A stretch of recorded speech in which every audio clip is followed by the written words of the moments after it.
Welcome to Homeschool Moms Unfiltered. We are your messy, imperfect homeschool mom friends. I am your host, Megan, and my dazzling co-host is... Hi, I'm Amanda. Welcome. So the end of the year is always chaos in our homes, and there just isn't enough time or, quite frankly, motivation. So at this point in the season, we are doing some unfiltered bites. They are going to be shorter episodes, amazing content, but not as long as our typical episodes, kind of easier to work into the holiday season, which is the time when they are originally airing. Then, come New Year, we'll get back into full-length episodes and book clubs. In January, we have some great books picked out for you. We have an author visit scheduled. It's going to be amazing. So, while we're talking podcast logistics, we would love to invite you to follow and subscribe, all that jazz, wherever you are, right? Find Homeschool Moms Unfiltered on Spotify, Apple Podcasts, YouTube, Amazon, Castbox, Facebook, Instagram, TikTok, wherever. I mean, we are literally everywhere. If you type Homeschool Moms Unfiltered into Google, you can't escape us. So wherever you are, if you give us a like, a follow, a share, a review, whatever, it helps us grow our audience and it helps us rank better so that we're more visible. And then we can find more awesome homeschool peeps to welcome to the community. So we appreciate your efforts in helping us do that. Thank you. Thank you. Yes, absolutely. Okay, so for today's Unfiltered Bite, we are going to be talking laptops versus Chromebooks. This is not my wheelhouse. And so we are lucky today to have a guest, Sasha. He actually happens to be Megan's husband, so we'll try to not grill him too much, make sure he comes back the next time we need him. But like I said, not my wheelhouse. I definitely have laptops. My husband worked on Windows stuff for a long time, so that's what we tend to use. But beyond that, I don't really know. This is definitely one of those things I outsource. So we're going to have some great information for you. Let's go ahead and dive in. Our first question is, fundamentally, big picture, what is the difference between a laptop and a Chromebook? All right, so at the end of the day, a Chromebook is just a slimmed down version of a laptop, right? So the main differences are that the Chromebook works on Chrome OS, which is basically a slimmed down version of Google Chrome, which everybody pretty much knows. And it just uses Chrome as its operating system. So it's basically as if you're on the web all the time. Some of the limitations that you end up with because of that is, if a program software that you're looking to use is not available, it has to be installed on a Windows computer. And in a lot of cases, that can be problematic on a Chromebook because the Chromebook doesn't have that option. Now, Chromebooks have come a long way. They are a lot closer to a laptop today than they used to be. But again, they're still somewhat limited. They're typically, the reason why they're appealing is because the pricing is much more attractive, right? They're typically, especially when, like right now around Black Friday, you've got deals, $299, $199, $99. And so, they can be appealing. But, and if you're going to use them for just browsing the web and just, going online and maybe taking some online classes where you don't really need any software, probably not a bad choice. But if you need computing power, then you probably want to stick with some sort of an actual laptop. Yeah, I will say we have one of those $99 Chromebooks that was a great deal during Black Friday at some point, right? And it's good for just basic internet search stuff, but it ended up being a brick when it came time for my kiddo to try to use it for even out school classes. We just had so many problems there. And then he was trying to do some Zoom based like virtual chess things, and like the Chromebook just could not handle the live, like those virtual type things going on. So yeah, I could definitely see that. We ended up personally having to get him a Windows based laptop for him to be able to do all of his schooling stuff that he wanted to be able to do virtually.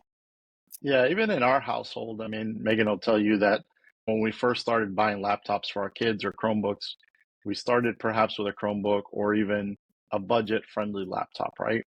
And as the kids have gotten older and gotten more online and they've got more stuff going on in their worlds and they're doing more complex things. Astrid is doing weaving software, and so she's got 3 or 4 different softwares going at the same time. Liam wants to do gaming. Aiden is doing whatever Aiden's getting himself into today. But what we found is whatever you save now can almost come back to bite you later. And the problem with laptops is, computers can be upgraded. If you've got a desktop, you can upgrade them. With laptops, it's not that simple because of the way the production has become nowadays. They've become unupgradable. So, you really, when you're looking at specs, you kind of want to go a little higher end nowadays and just spend the money up front because you're going to end up paying for it in the long run if you have to swap them out anyways. Yeah, I can definitely attest to that for the number of times that Sasha's been like, we have to upgrade another kid's laptop. We have to upgrade another kid's laptop, to the point that the last one we did, we just got the kid like the ultimate MacBook. And it was like, let's just do it, because otherwise it was kind of this constant stream of upgrades as they grew and, to his point, got into more and more stuff. I will say too, I've had the same experience with Chromebooks and Zoom, where sometimes there's a Zoom update, when you're late for a meeting and you go to Zoom and it's like, this is the moment I have decided to update myself, those updates, right? Some of the updates just skipped over Chromebooks altogether. And I know because I teach on Outschool and I have students and stuff, there was a Zoom update. It was a while ago, maybe a year and a half ago, where just none of the Chromebook users could get the Zoom update downloaded and couldn't access their classes for a while until Zoom put out some sort of like patch or something. I don't know. This is not my area of expertise, but it was a definite problem with Zoom and Outschool and Chrome. Not Outschool per se, but fix just it. Yeah, that's what I do. Listen, if you're going to be married to MacGyver, there's got to be a benefit, right? I mean, I'll be road tripping and I'll call him and be like, do you hear this noise that the van is making? And he's like, no, I can't diagnose your van from a noise on a speakerphone. Like, it's just not happening. So, but yeah, it is nice being able to hand things over and get them fixed. So, yeah. Okay, so you kind of brought it up, but you didn't give us specifics, and I'm a specifics girl. So if you're looking at buying a laptop, what specs are you really looking for? Like, I mean, I know that there's usually like, I don't know, there's an 18 or no, an 8 and a 16, and then you've got like 256, but these are all things I don't understand. So minimum, what are you probably wanting? Yeah. So, I tend to kind of drill from the top down, right? So the first thing I do is I look at what size is gonna be of benefit. For me, for example, my eyes are getting older. I struggle to see. It's, actually I went to the doctor and they want me to wear progressives. Now I'm like, no, that means I'm even older. I'm old. But, so like for me, I went with a 16-inch because I just need, I mean, I typically always have two monitors in front of me, but if I'm traveling or whatever, I like to have the bigger screen. But for Liam, we went with the 15-inch because for him, it was more about travel size, being compact, etc. So I start with the size, right? What's going to fit your lifestyle in terms of what are you going to use it for? Then you look at processors. So I typically try to stay with whatever the latest generation, and I'm not even going to get into the specs of them because it's so hard to keep up with, because every 6 months they come up with a newer processor. But typically when you're looking at laptop specs, it'll say like Intel latest generation i7 or i9 or whatever it is, right? So you kind of really have to do a little bit of research when it comes to processor.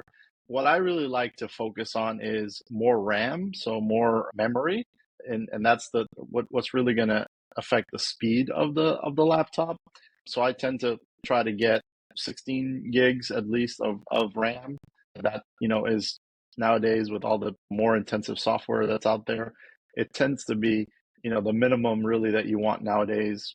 Plus the difference now, it used to be a huge cost difference. Like if you were going to get 8 gigs versus 16 gigs, it was like you were going to pay $300-400 more.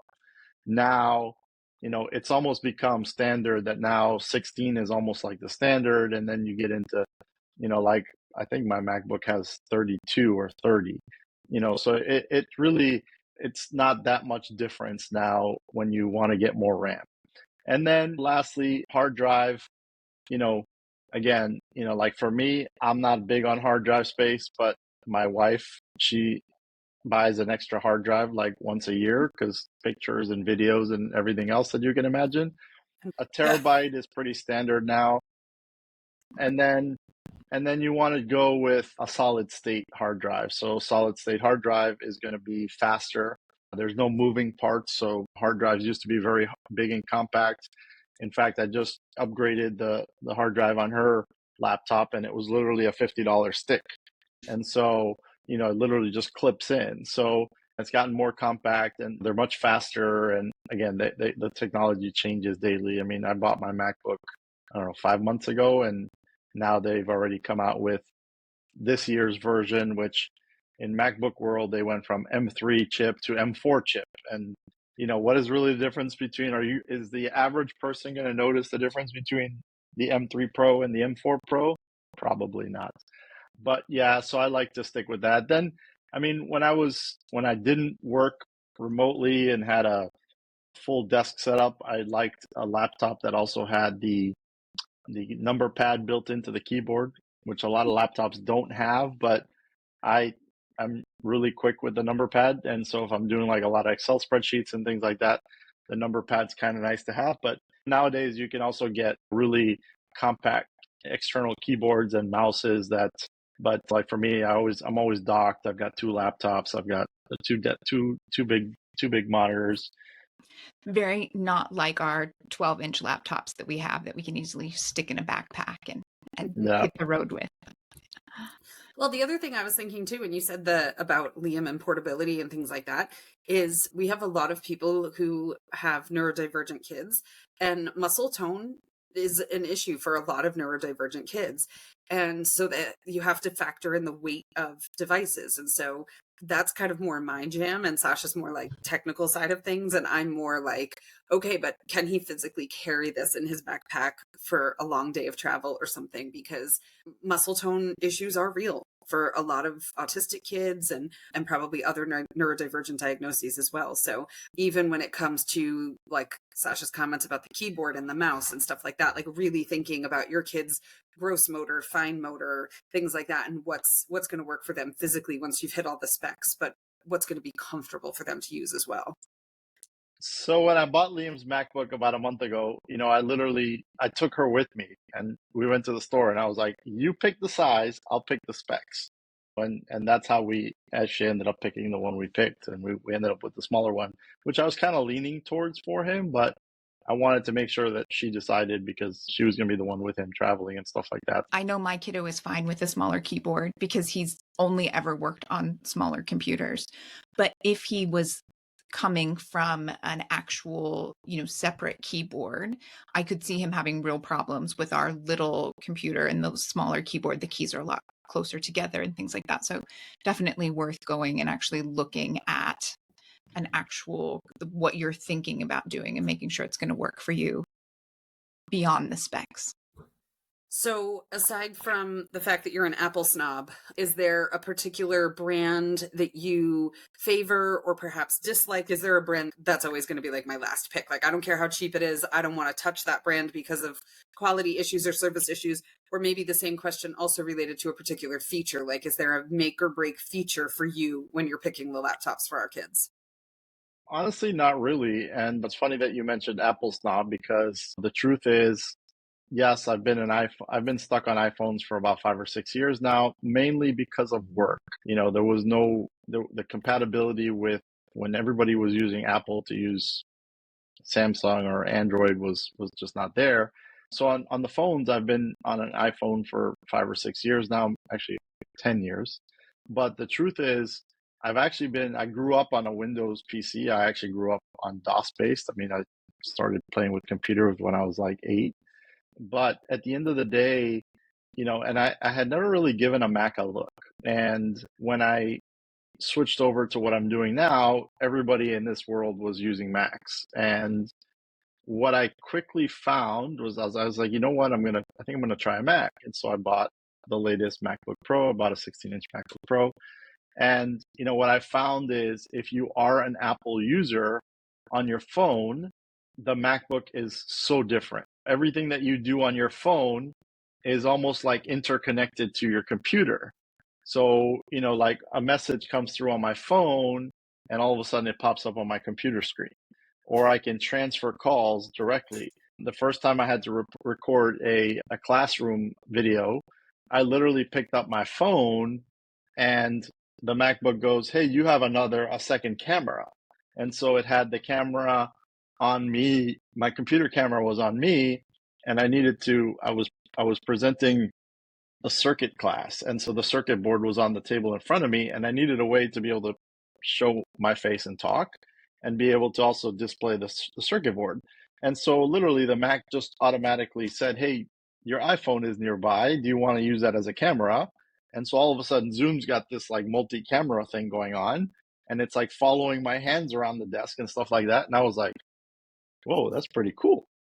And so, but the Mac has really kind of changed things. And the one thing with Apple I find is, they don't make a budget version really. If you're buying the latest and greatest, even if you buy the lowest end model, you're getting a pretty hefty hardware package. And so this last one that I bought, I think I went mid-range. It was like $2,400, and it's a powerhouse. I mean, it literally, there's nothing it doesn't do. I've done video editing, I've done photo editing, and I've got like 27,000 applications open at all times. And I've really enjoyed it. But truthfully, there is no bad choice. I mean, the specs are the specs.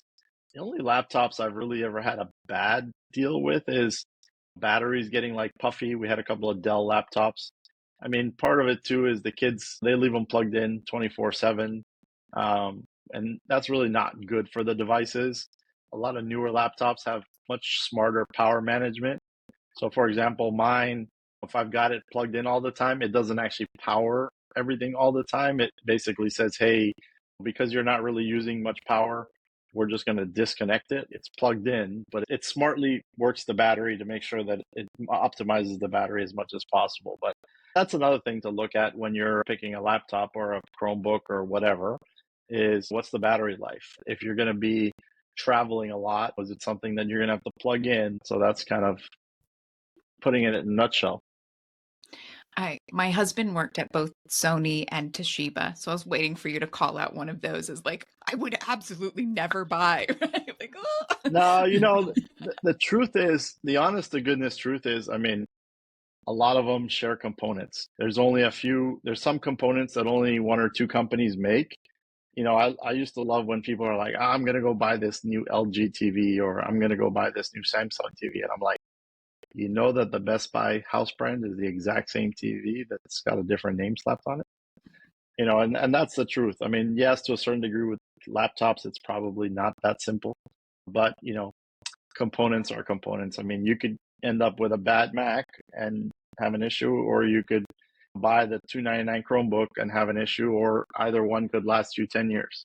There's really no rhyme or reason to it. I think, it's just pick of the draw if you get a bad one or not. Yeah, that is how electronics seem to work these days. Well, thank you so much. That was a ton of great information. I feel like I should have been taking notes. I need to be buying a new one. I'm hoping to. You can just watch the podcast later. That's it. I'll have to rewatch it. So, Sasha, we really appreciate you being here. And if you are interested in diving into more of these kinds of things, and you're wanting to maybe expand your gift giving or even just your schooling stuff, Sasha does teach STEM and automotive classes on OutSchool, and he has been kind enough, well, let's be real, Megan has been kind enough to make sure that we have a coupon for one of Sasha's classes. So he runs this like super in-depth 12-week automotive class that's super amazing and is often full, but you can absolutely use the $10 coupon towards that class if you would like. We're going to put the coupon in the comments because it's weird. We've talked about this before. When we auto generate these coupons, they're like super long and hard to remember. I'll read it out just so you have it, but you can also look at the show notes and find it there. It's of Cure Auto 10. So it's OFCURAUTO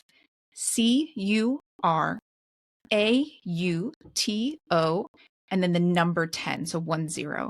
You can use that. Again, that's on OutSchool. So you would put that in the coupon code at checkout. Absolutely. And as long as we're on a roll with coupon codes, we have a coupon code for our Patreon memberships. Our Patreon memberships are on sale now through January 4th of 2025.